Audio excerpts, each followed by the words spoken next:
婆婆怕我图她家财产，拉着我去公证了家里所有财产。我妈的性子就这样。我平静地签了字。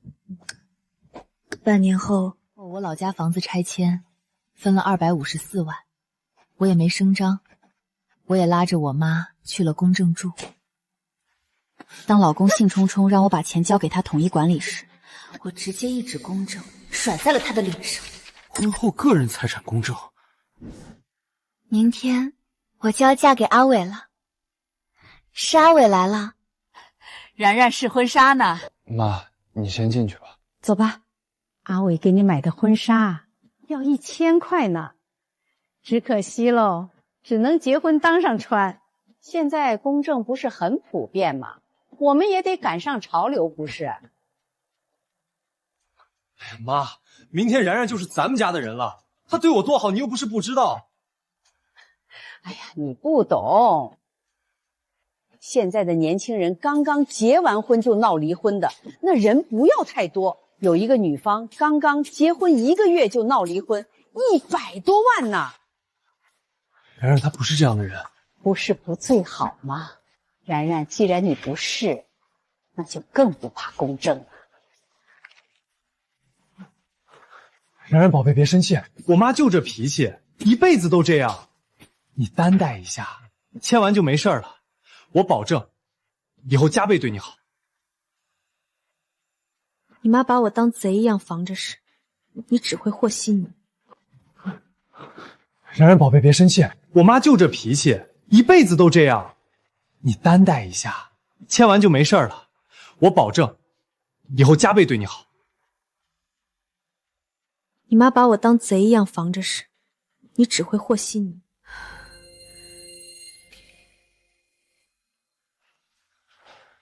然然别生气啊。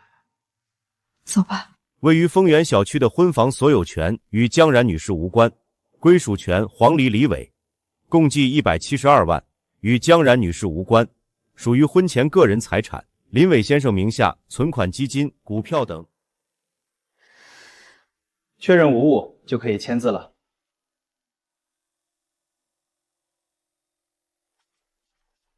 哎呦，然然，你看这样多好，咱们就是一家人了啊，好好过日子啊。一家人，有把家人当贼一样防着的家人吗？你快点磨叽什么？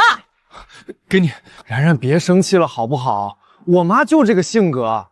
哎呦，然然，以后我把我的工资卡都上交，行了吧？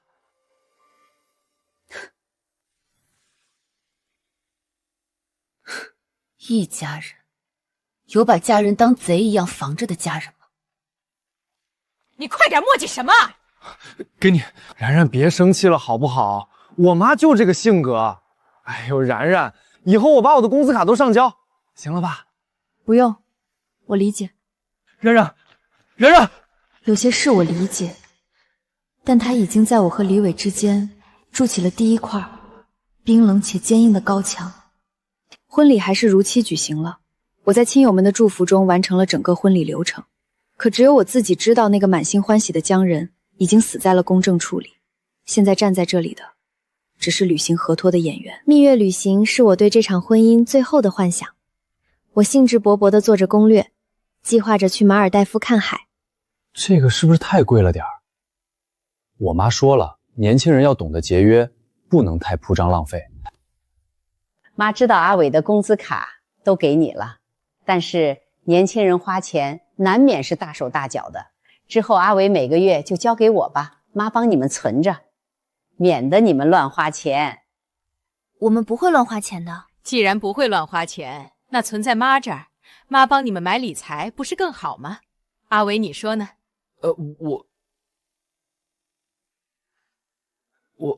我觉得妈说的有道理。然然，咱们这事儿就这么定了。不过我们可以妈帮你们存。不过你这1个月8000的工资是少了点儿，那你得节约着花，别总在网上买一些没有用的东西。这过日子得精打细算。你看妈帮你们挑了几个理财，你看看多好啊。婆婆旁敲侧击我要节省，自己却用着高级护肤品，半年后到我的生日，我用自己攒的钱给自己买了条1000多的连衣裙。接下来的3天，婆婆都在家里指桑骂槐。不当家不知柴米油盐贵。现在这年轻人啊，刚挣俩破钱都不知道自己姓啥了，那一身的行头啊，比我的还贵，真是个败家玩意儿。哎呦喂！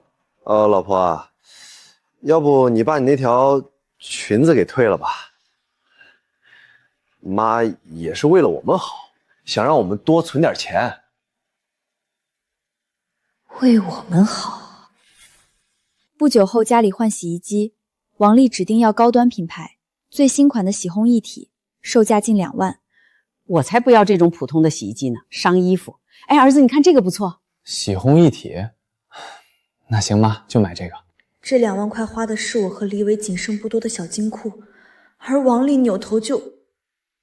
我儿子呀，知道我腰疼，给我买的高级洗衣机。哎呦，不当家不知柴米油盐贵。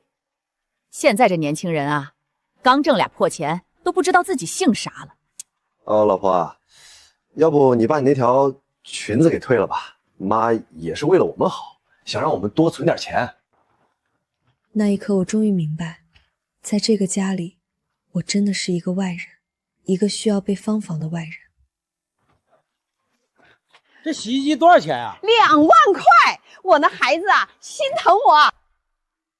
李伟是黄丽骄傲的儿子，而我这个儿媳什么都不是。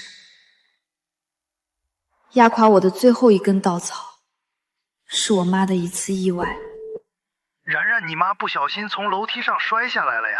医生说她腿骨骨折，手术费加医院费就要5万块。爸，你别急啊，我马上就给你打钱。然然，你妈不小心从楼梯上摔下来了呀！医生说她腿骨骨折，手术费加医院费就要5万块。爸，你别急啊，我马上就给你打钱。这是这大半年我和李伟攒下的钱，而最大头的，林伟工资的2/3，共计4万8，全在王丽手里。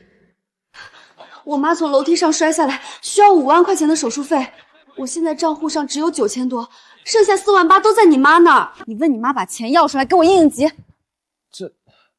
我得先跟我妈申请一下。我们夫妻共同的资产，你的工资，我们夫妻共同的财产，你需要向你妈申请。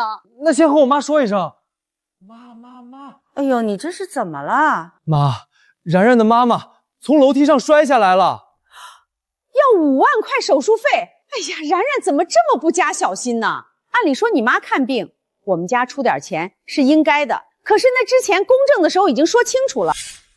妈，然然的妈妈从楼梯上摔下来了，要5万块手术费。哎呀，然然怎么这么不加小心呢？按理说你妈看病，我们家出点钱是应该的，可是那之前公证的时候已经说清楚了。我妈住院急用钱，我拿我们夫妻共同财产，她居然让我打欠条。然然啊，要不就算了，让你爸再想想别的办法，凑一凑。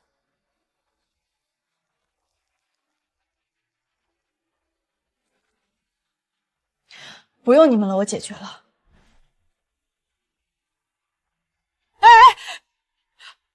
那晚我一夜没睡，看着身旁无能的妈宝男，我决定从今天起，我只为自己而活。转机来的猝不及防，我正在公司对着电脑焦头烂额。定下来了，要拆了，就咱家乡下的老房子，拆迁政策下来了。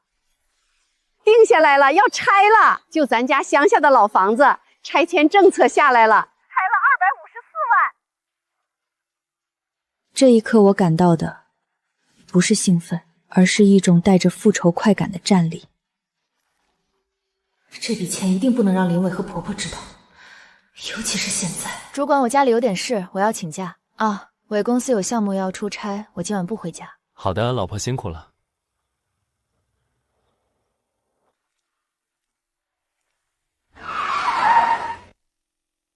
太好的，然然有了这254万，你跟林伟就能换个大点的房子了，再买辆好的车，以后生了孩子。妈，花这笔钱之前，我们得先去做个公证。公证啥呀？结婚前夜，林伟的妈逼着我做了婚前财产公证。什么？他们母子俩像防贼一样防着我。那时候你生病，我向他借5万块，他都让我打欠条。我女儿嫁到他们家，不是去当丫鬟的，欺负你的。林伟呢？这个男人是死的吗？好了妈，现在说这些都没用了。我就问你，这个钱我就是砸水里听个响，也绝不让你的婆家沾到1分。什么？他们母子俩像防贼一样防着我。那时候你生病，我向他借5万块，他都让我打欠条。我女儿嫁到他们家，不是去当丫鬟的，欺负你的。林伟呢？这个男人是死的吗？好了妈，现在说这些都没用了。我就问你，这个钱我就是砸水里听个响，也绝不让你的婆家沾到1分。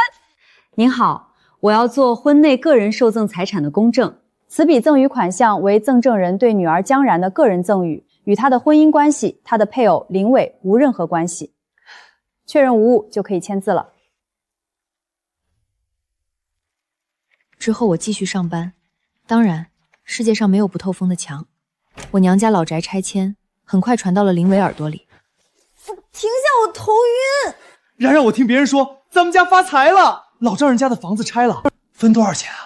好像是有254万啊，是不？谁告诉你的？拆迁是真的吗？太好了，然然！老婆，我们以后就可以换个带学区的大平层了，再给你买辆你喜欢的车。这一刻，我看到李伟眼睛里闪烁的光，比他向我求婚时还要亮，比我们在接吻时还要真切。那是一种对金钱最原始、最赤裸的渴望。但这笔钱，我1毛都不会让他沾到。但这笔钱，我1毛都不会让他沾到。然然，你看妈给你买什么了？平时都是你给妈买，今天妈给你买一套，快看看喜欢不？是想说我娘家拆迁的事吧？你刚下班还没吃饭吧？走，我们先去吃饭去。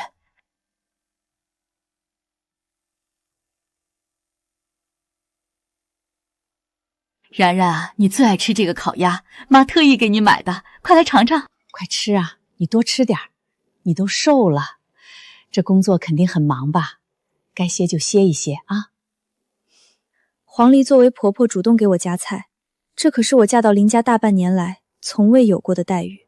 然然啊，这254万也不是一个小的数字，是吧？得好好的规划一下。阿伟，你跟然然好好说说咱们的理财规划。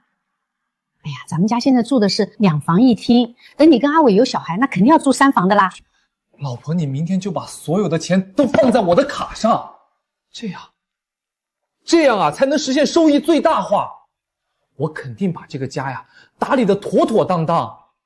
呵呵，我的钱打你卡上，你怎么不把你妈的退休金打我卡上呢？呵呵，我的钱打你卡上，你怎么不把你妈的退休金打我卡上呢？然然，你怎么不说话呀？这可是好事儿啊！这样可是能生出更多的钱。马上，我的反击战就要开始了。妈，阿伟，你们等一下，我去拿个东西。哦，太好了！太好了，他肯定是给我拿银行卡去了。明天呢，咱们就去看房，一定要写上你的名字。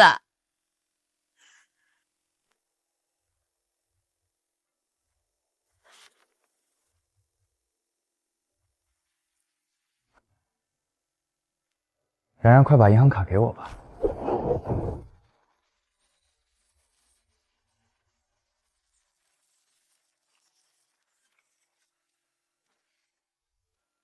不是要钱吗？自己看。生名人江然，婚后个人财产公证。此款赠与款项独属于江然本人，与他的配偶林伟无任何关系。江然，你这是什么意思？好啊，江然，你竟敢防着我们，谁让你去公证的？我同意了吗？我积攒了大半年的怨气和屈辱，终于得以宣泄了。妈别激动啊，我不是信不过你们，走个形式嘛。老公，我妈这人就是这样，一辈子性格都这样，你担待着点哦。然然宝贝，别生气，我妈就这脾气，一辈子都是这样，你担待一下。我，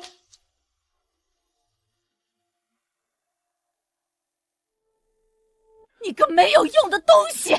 好你个毒妇！你早就盘算好了是不是？你图不到我们家的钱，你现在就倒打一耙！倒打一耙，我有你会盘算吗，黄丽女士？就是在这里，婚礼的前一尾，你告诉我，如果不贪图你们家的钱，那就大大方方的去公证。那现在我娘家的钱，你凭什么图啊？不是有很多人去做了婚前财产公证吗？我也没多想，我就是顺个潮流而已。顺应潮流？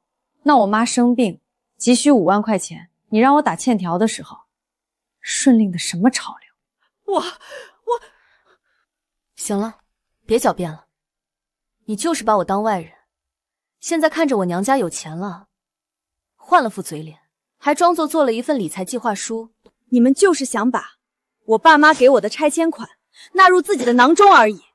我告诉你们，这254万是我爸妈给我的钱，是我江然的个人财产，跟你们林家，跟你，还有你这个只会躲在爸妈背后的妈宝男，没有任何1毛钱关系。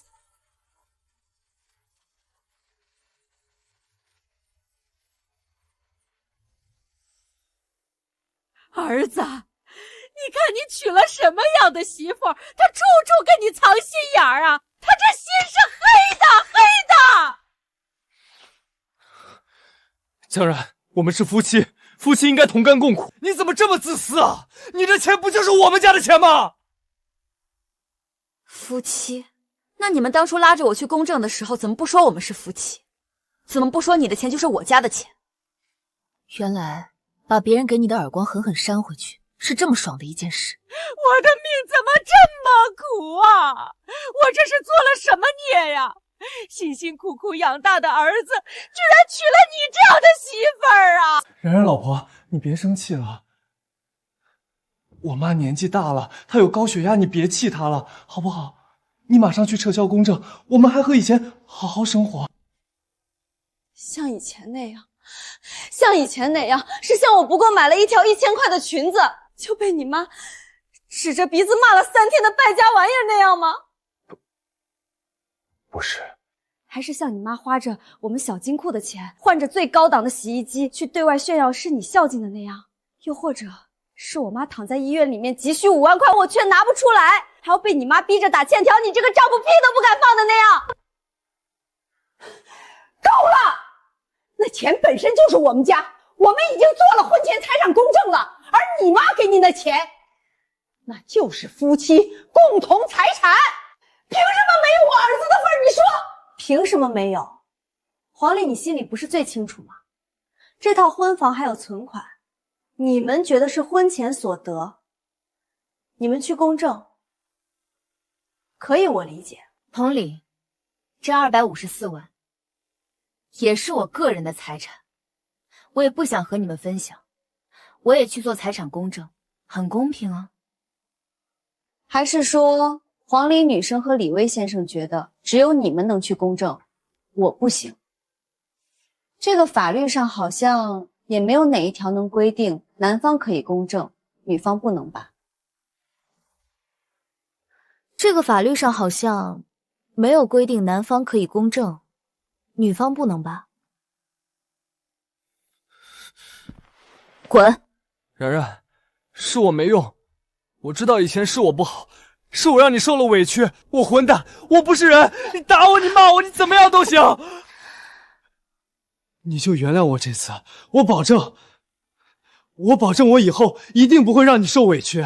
你就原谅我这一次，我们重归于好，好不好？收起你虚伪的嘴脸吧，就像你这样，只会躲在妈妈背后和稀泥的成人巨婴，现在还有脸来求我原谅？我以前是我不对，以后我肯定不会这样了。肯定不会。好，那你们去把这个房子的公证，把我的名字也加上去，证明这个房子我有1半的产权，肯吗？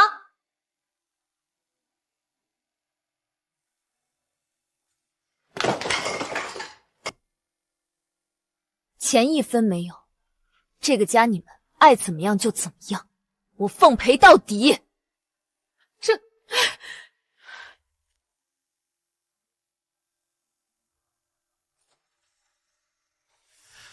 然然他好像真的生气了，他不肯撤销公证。不就254万吗？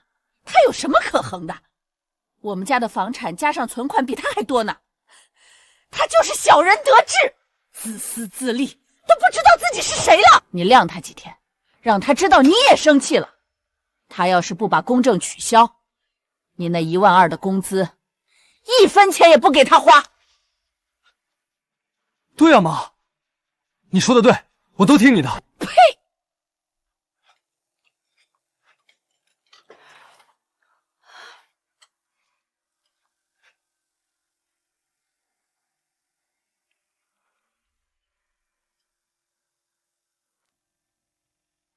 然然怎么比我还冷呢？干什么慌慌张张的？然然这几天根本就不搭理我，她连眼神都不给我。他还拿上架了，那你就再晾他2天。肯定就装不下去了。妈，我觉得然然真的生气了，要不我去哄哄她。哄什么哄啊！你别让他以为有俩臭钱就可以用那鼻孔看人。生了你这么个玩意儿！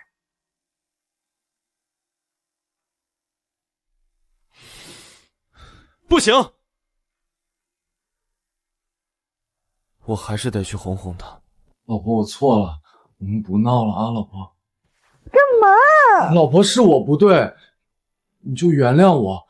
老婆，哎呀，你滚开啊！你究竟要闹到什么时候？你觉得我在跟你闹？我是因为我们的感情才这样哄你，但你既然不领情的话，我就给你最后一次机会，把钱拿出来，我们就还是夫妻，不然这日子过不下去了。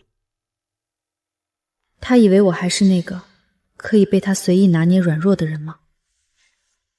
既然日子过不下去了，那就离婚。老婆，你怎么突然要离婚啊？我们就是小打小闹，没必要离婚吧？不是你跟我说过不下去吗？离婚啊！不是，我不是这个意思，我……什么？离婚？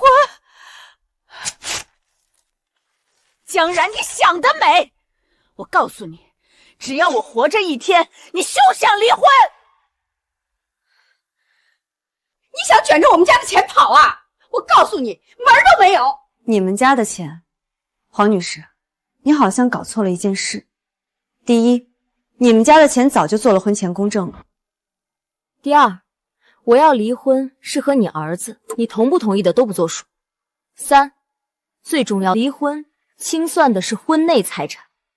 你的税后工资是1万2，其中8000交给了你妈，剩下的4000和我的工资7000，加起来总共是1万1。水电燃气车贷日常饮食总共是5600。奢华精华一套3999，高级燕窝1999。看到了吗？这所有的东西都是我用我每个月7000块的工资支付的，剩下的钱我攒着，给你妈买高级护肤品和营养品。除此之外，我没有为自己花过1分钱。唯一一次给自己买，就这，被你妈骂了3天败家。然然，我打住！你的工资剩下的4000，你给自己买游戏皮肤，给车加油，买游戏升级装备，几乎每个月就只剩下几百块，都是你自己一个人花的，我1分都没花过。然然，我知道这些事情都是你在打理，所以才没让我操心。我保证以后多给你买衣服、裙子和包包，你喜欢什么我都给你买啊。你给我买？你拿什么给我买？拿你每个月给你妈当我妈生病却要申请的8000块吗？然然，过去的事情就别再提了。咱们现在有钱了，已经不是那种急需要用钱而没有钱的时候了。有钱？你怎么好意思说出这句话？那254万是我自己的钱。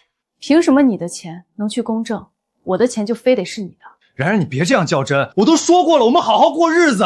我没有未来的日子和你过了。家里的车写的虽然是你的名字，但首付10万的时候你支付了3万，剩下的7万是爸妈给我拿的陪嫁，有转账记录。所以要闹上法庭的话，这辆车市值20万，我得占70%的产权，还有每个月你交给你妈贷款的8000，结婚7个月，一共5万6，你得给我拿一半。这样算下来，你得倒给我15万呢。不是15万！黄丽精于算计，把自己和儿子的财产守得固如金堂，却怎么也没想到，他瞧不起的儿媳会釜底抽薪，反让他割肉吧。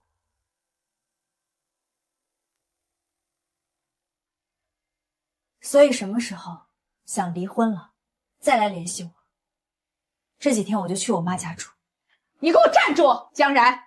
你是不是早就打算好了和我儿子离婚？不然你的行李什么时候准备的？我看你就是有俩钱，想翻脸不认人是不是？王女士，任何人被你用打欠条羞辱以后，应该都不想在这个家再待下去吧？你别以为你有俩臭钱，你就翻脸不认人呐！你个乡下女人，要不是嫁给我儿子，你能有城市户口吗？黄女士，这句话你真的说错了。有钱确实了不起，有钱我可以自己买房，自己落户口，不用你担心户口问题。你以为你离了婚会有别的男人要你吗？如果你识相一点，把钱给我留下，我儿子还会像以前一样对你，否则你就等着吃苦头吧。一个遇到困难只会和稀泥的妈宝老公，和一个生怕儿媳多占1毛钱的精明婆婆，我就是一辈子单身，也总好过在这家待着强。总之1周之内跟我去办离婚，否则等着起诉吧。哎，你给我回来！回来！真是反了！一个乡下女人，她凭什么提离婚呢？啊！倒反天罡，这真是倒反天罡了！妈，然然真的要跟我离婚，他要是真的起诉我，我该怎么办呀？咱们俩说不过他，就他那巴的啊！给你大姑大姨打电话，让他们来好好说说他。我看他还有脸离婚。妈，然然，你怎么这个时间回来？妈，我刚和林伟提了离婚，那老太婆听到风声，她肯定不同意吧？那咱就起诉离婚。我已经联系了律师，明天就把起诉资料交给他。谁给你发这么多消息？黄丽拉了个家族群，拉进去好几个亲戚，这会儿他们正在里面轮番批斗我呢。然然呐，床头吵架床尾和，你怎么还闹离家出走呢？就是呀，女人就是不能太强势，要懂得服软，家和才能万事兴嘛。这钱财啊，不都是一样的吗？一家人不说两家话嘛，这钱放在哪儿不都是一样的吗？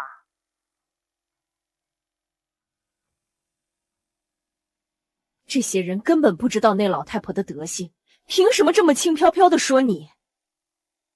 刀子没落在自己身上，当然不知道疼。这件事情几位还是去问李伟和他妈吧，他们最清楚。妈，然然回了一句话就退群了，她跟亲们说她根本不在乎，你看。这个女人为了抱住那254万，那么多人说她都无动于衷，她脸皮可是真厚。那我只能和然然离婚了吗？她一个乡下女人，她凭什么提离婚？你放心，妈再组织一个局，把家族里最权威的长者请来，我就不相信那么多唾沫星子淹不死她。妈，是阿伟决定好哪天要去办离婚了吗？然然，都是一家人，有什么不能平心静气的谈谈？别总提离婚的，这样多伤感情啊，是吧？妈订了个茶馆，咱坐下把话说开吧。这所谓的吃饭，肯定是场鸿门宴吧？但究竟是谁的还不一定呢。行啊，黄女士，那我们就约个时间，把话好好说开。然然，你来了。原来是把家族里最有威望的舅公叫来了。江然呐，今天把你叫来也没别的意思，就是看到你们小两口闹成这样，我们做长辈的心疼啊。有什么话不能好好说，非得闹到离婚这一步呢？然然，你看你一进来，阿伟就给你拿凳子，多贴心呐！没必要为了点钱的事儿就闹离婚嘛。我知道然然是在怪我，每个月帮他们存了8000块钱，我就是怕他们手上没有积蓄。你说我这有什么错呀？现在倒好，我是里外不是人呐。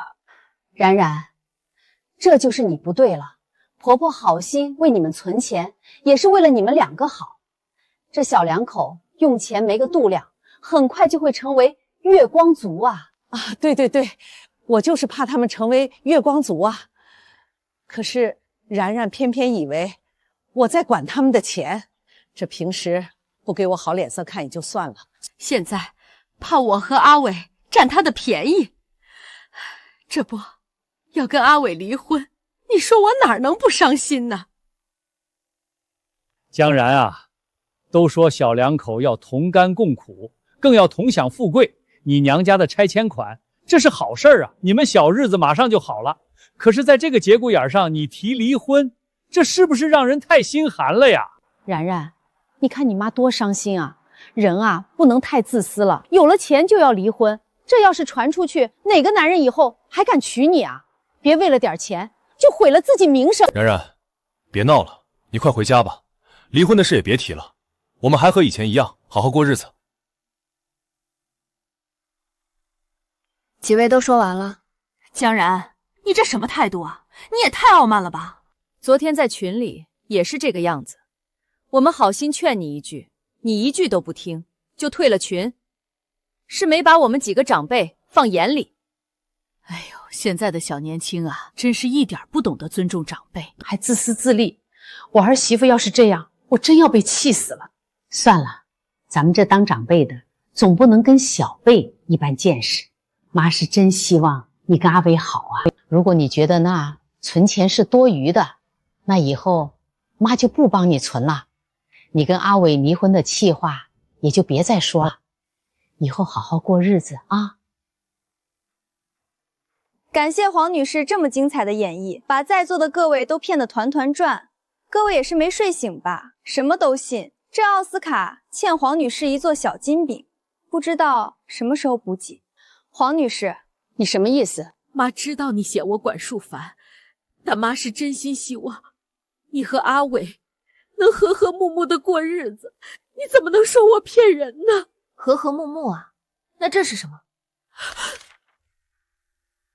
各位长辈，这个是黄离在婚前逼我签下的婚前财产公证书，上面白纸黑字清清楚楚的写明了，他们林家的房产存款都与我江然无关。他们为了防范我，用一纸婚前公证告诫我不要贪图他们林家的财产。那现在我学着他们的样子，用他们的方式保护自己的钱，我错了吗？然然说的是真的，那你们当初跟他签婚前协议还是欠妥吧？黄离啊，这句话我也赞同舅舅。你在婚前突然让然然去做财产公证，确实寒人心啊。这婚前财产公证现在不是很流行的吗？后来我怕你误会，所以立即让你也去做了一个。可你做完这公证，马上就要跟阿伟离婚，真的，我真的很无奈呀。江然也做财产公证了吗？那这会儿你婆婆也算公平。那为什么你要离婚呢？这群人不了解经过，居然就来说教人吗？也没想到这婆婆反应这么快，转口就把我自己做的婚前公证说成是她让我做的，真是厚脸皮。哼，江然呐，这财产公证你婆婆做的是不对，但是这拆迁款，你婆婆不也让你做财产公证了吗？你们也没有必要闹到离婚这个地步吧？你和阿伟还是继续好好过日子吧。然然，真的很爱你，过去了就过去吧，离婚的事就不要再去提了。哎，你怎么有脸说爱？你所谓的爱我，就是在我妈急需救命钱的时候打欠条吗？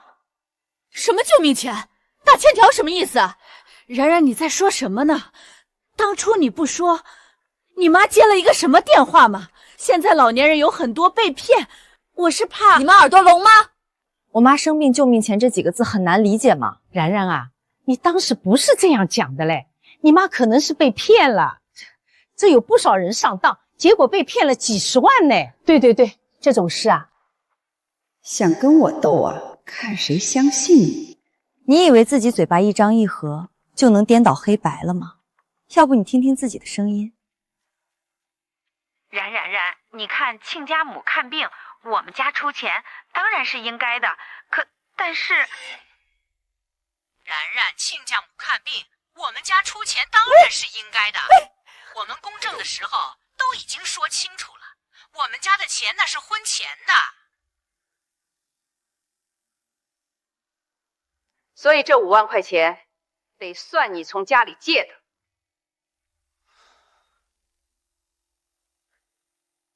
这怎么会呢？怎么会有录音呢？王丽啊，你还真让然然打欠条，你怎么能做出这种事啊？打欠条多伤感情啊！姑妈、姨妈还有呢。你别放了！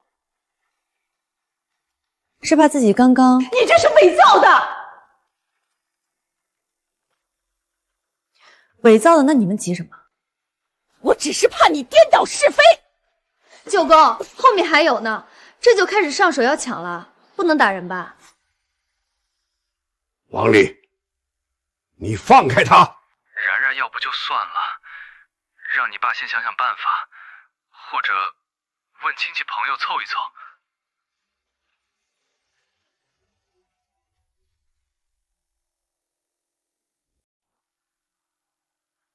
舅公、姑妈、姨妈，你们听到了，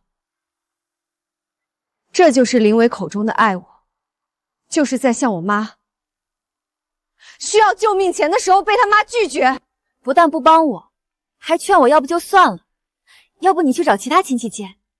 各位长辈，一个在你需要他时却让你去找其他人的丈夫，你们要吗？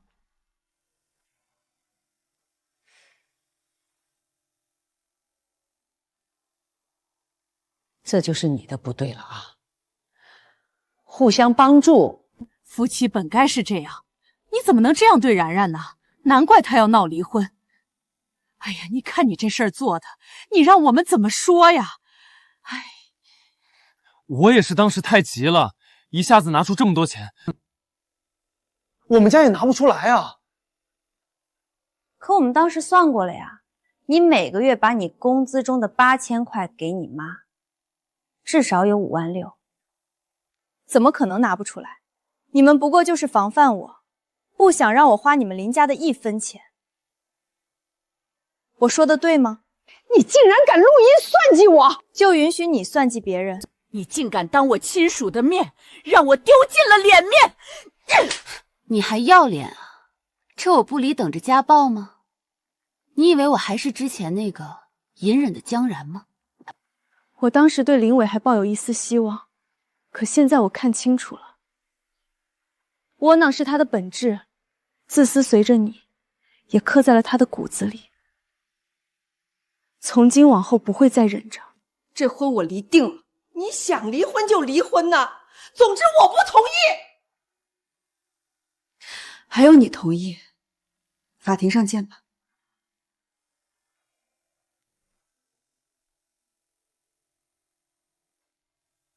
妈，怎么办？然然是铁了心要跟我离婚啊！他还要上法庭起诉。他以为他上法庭就行了。总之你不同意这个婚，他就离不成。再说，又不是真的感情破裂，我就不相信真会判你们离婚。请坐，江女士，资料带来了吗？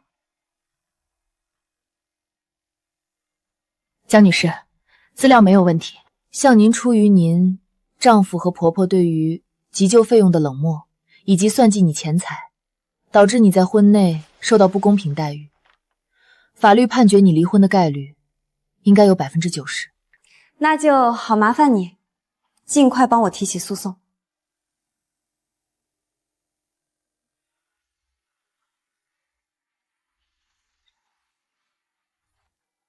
这不是王丽吗？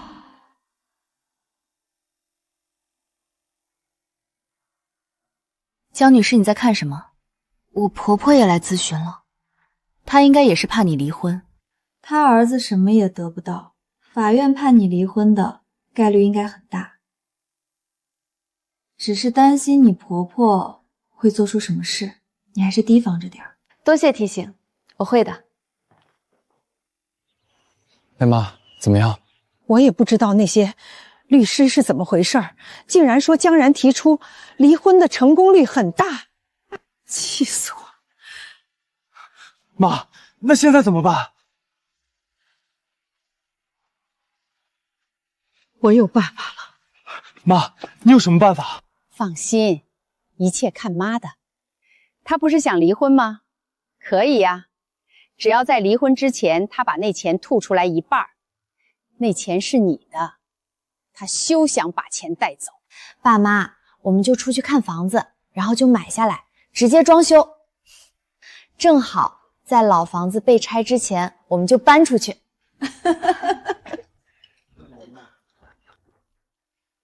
一大早谁呀？哎呦，然然，然然，我对不起你，一定要救我。你做什么？老婆，我对不起你，对不起这个家。之前你不是嫌我窝囊吗？然后我把我们共同的积蓄从我妈那里要回来了，全部投进了我朋友说的一个区块链项目，他说能赚钱的，我没想到他竟然拿着我的钱跑路了。他还逼我签了对赌协议啊！现在项目方走了，我还欠了150万的高利贷，你一定会救我的。他们说我要是不还钱，他们就要打断我的腿，你不会看着不管的。那他们还是打清了，那我不看可以吗？现在只有你能救我了，只有你那笔钱能救我了，你就救救我吧。你的吃相会不会太难看了一点？只要你帮我把钱还了，我发誓以后一定会当牛做马，唯你是从。我这条命都是你的。哼，原来这就是王丽咨询律师后的后半招。我怎么知道你是不是骗我？你真的被高利贷追债吗？该不会随便修图造假了几张纸，就想要骗我的钱吧？不是的，然然，我这次绝对没有骗你。你看这个，这些都是他们打的。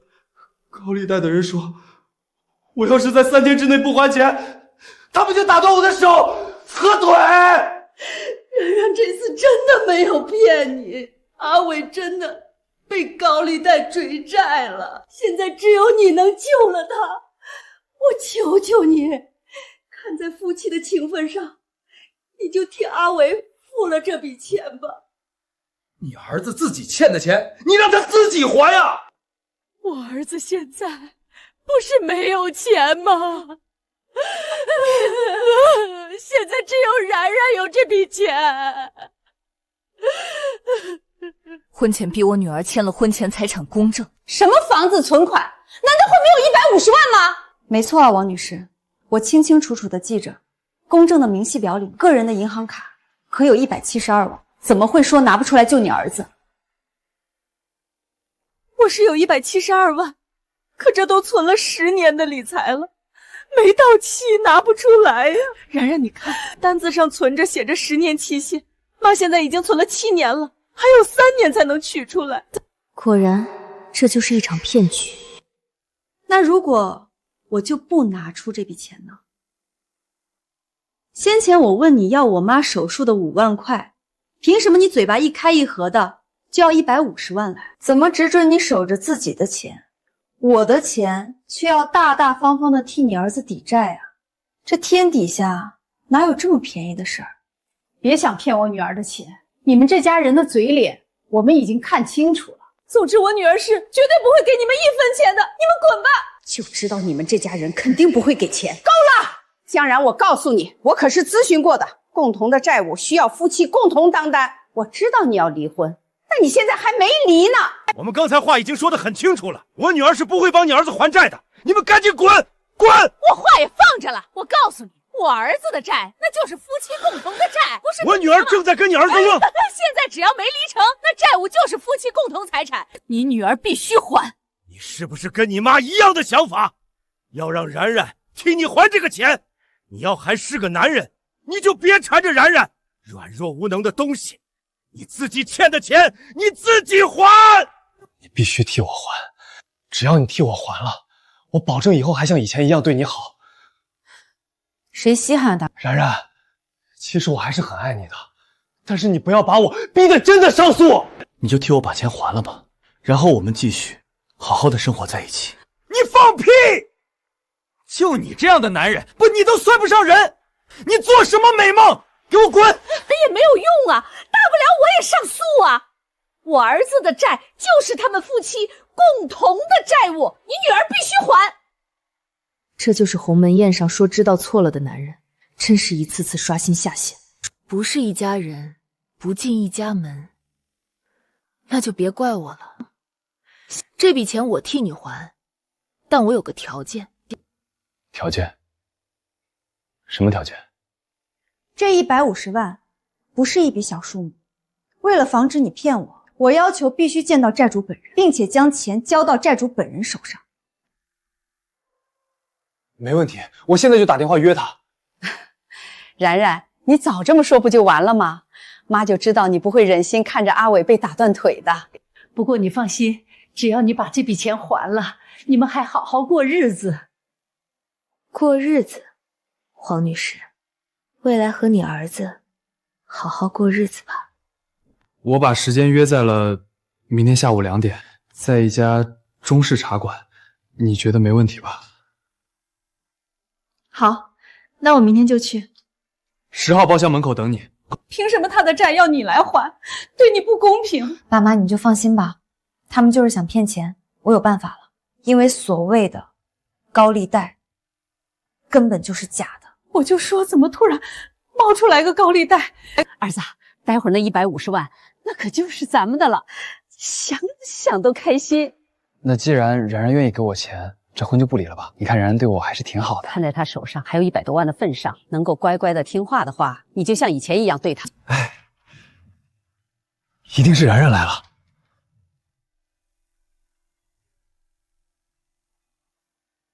姨妈，怎么也来了？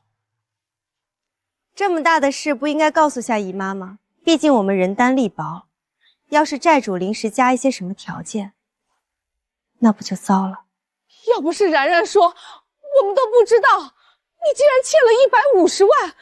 哎呀，他小姨呀，我这也是怕你们担心嘛。这么大的事儿，人家那毕竟是高利贷，也幸亏然然愿意帮你还钱。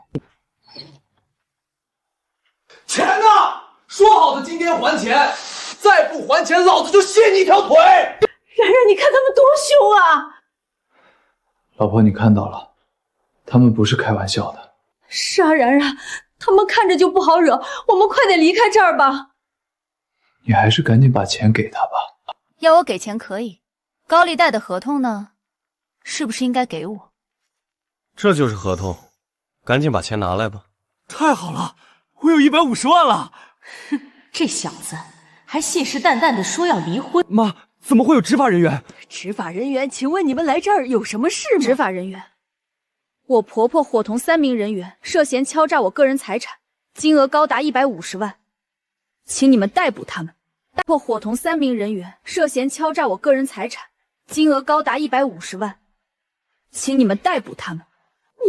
你居然敢报警！你看我今天我不打你！哎，妈妈，你现在是过失者，还敢当执法人员的面打人？你要加一个故意伤人吗？看吧，这烂泥扶不上墙的玩意儿，你们还劝我和好，陷害我了。我已经提交了离婚诉讼，今天你伙同诈骗，我会一同提交证据给法院的。李伟，我们法庭见。不，我不要离婚。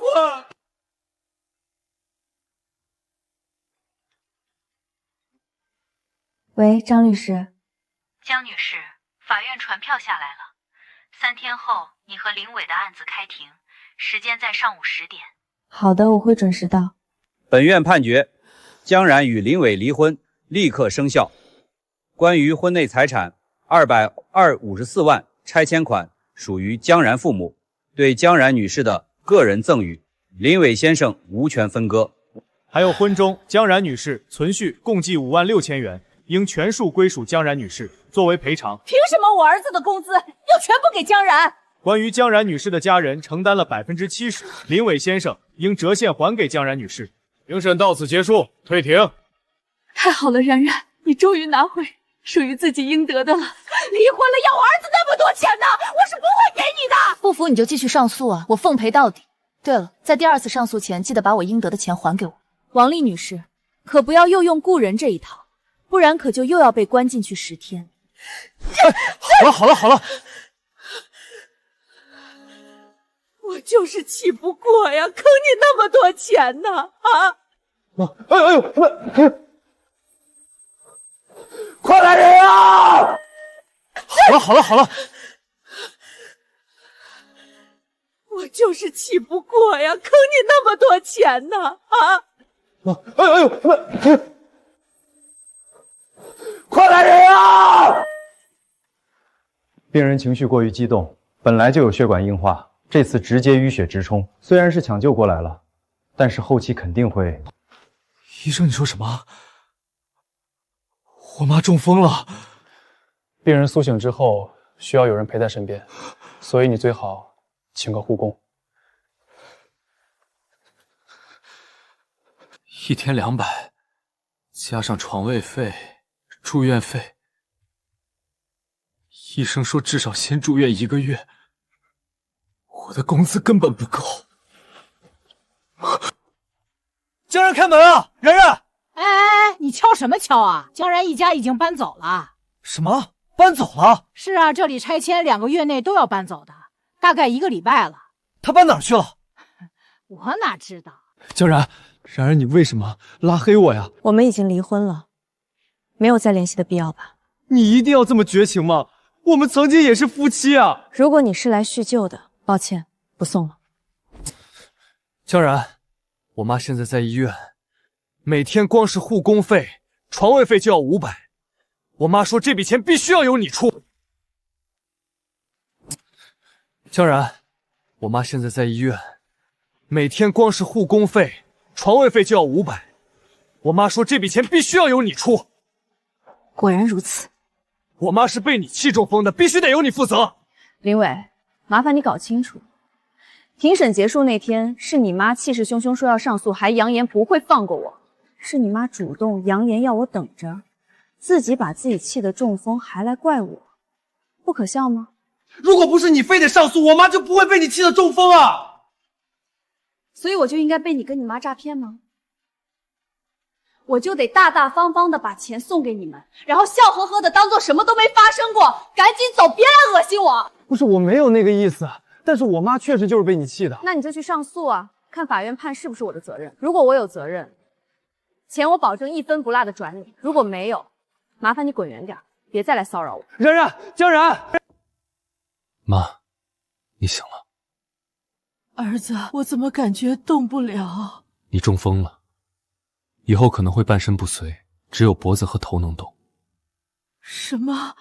中风？妈，你醒了。儿子，我怎么感觉动不了？你中风了，以后可能会半身不遂，只有脖子和头能动。什么？中风？难道真的是我妈太贪了？凭什么你们婚前财产逼着我去做公证，而我的婚内财产赠与，你妈就觉得该是你的？可我的钱凭什么给你们啊？你妈她因为贪婪自私，因为得不到别人的钱，所以气中风了。你现在却来怪我，好没道理。我不是你的妻子，我没有义务去帮你，所以一切请你靠自己，别来烦我。因为我最讨厌的就是你这副样子。别钱了，你先好好养身体。姐。